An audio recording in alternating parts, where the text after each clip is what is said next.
Monsieur Marcourt, vous êtes ministre de l'économie et de l'enseignement supérieur au gouvernement wallon et au gouvernement de la Fédération Wallonie-Bruxelles.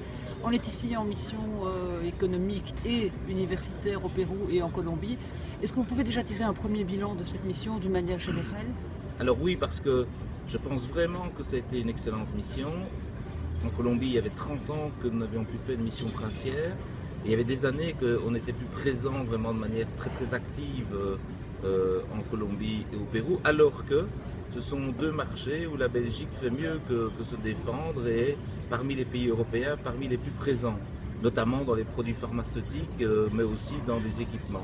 Je pense que ces pays qui sont en plein boom économique et où le taux de croissance nous fait rêver, puisque dans un c'est 5%, dans l'autre c'est 3%, on devait être présent et aussi, je dirais, accompagner le processus de paix du président Santos en Colombie, parce que c'est tout à fait fondamental de faire en sorte qu'il y ait la possibilité de gagner aussi sur les droits de l'homme et les droits sociaux. Et je dirais que cette collaboration est très importante et pour moi, le fait qu'il y ait quasi autant d'entreprises wallonnes que d'entreprises flamandes est la preuve que nos entreprises ont bien compris les enjeux de ce marché.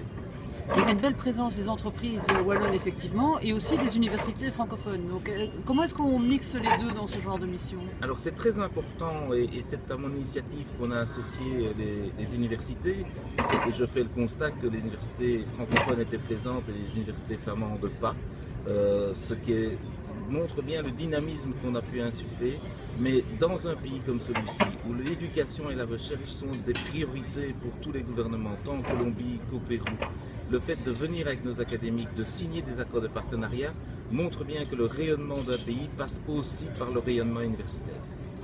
Et alors, la présence d'un membre de la famille royale, en l'occurrence la princesse Astrid, continue à ouvrir des portes?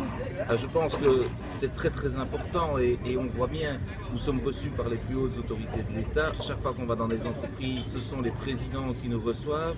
Je pense que la princesse ouvre des portes.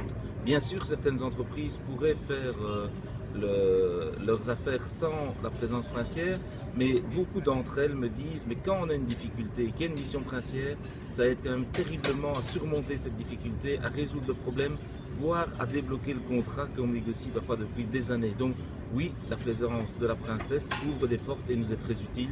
Et je tiens d'ailleurs à la remercier parce qu'elle s'investit énormément et elle le fait avec beaucoup de dévouement et je pense qu'elle rayonne vraiment pour toutes nos entreprises.